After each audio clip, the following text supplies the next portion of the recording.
sa inyo ay banal. Magpakabanal kayo sa lahat ng inyong ginagawa.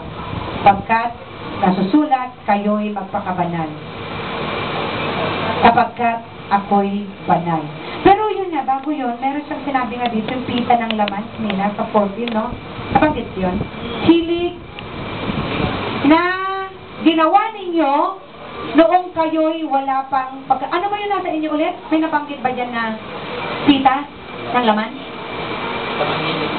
Okay, sa hilig. Okay. Basta sa hilig, no? Hilig mo nung nakaraan at ito nga ay sa mga pita ng laman natin. Balikan po natin yun kung ano yung mga bagay na yun.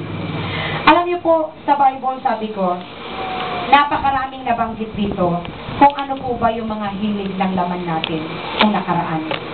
Maraming bagay po. Una po ay mga kalaswaan, sabi. Kalaswaan.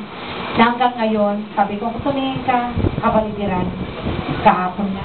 Kahit nung ako na lang dito, makita nyo yung pinagawa ko sa akin. Alam mo, inuman, sayawan, talagang masama kung titignan mo. No?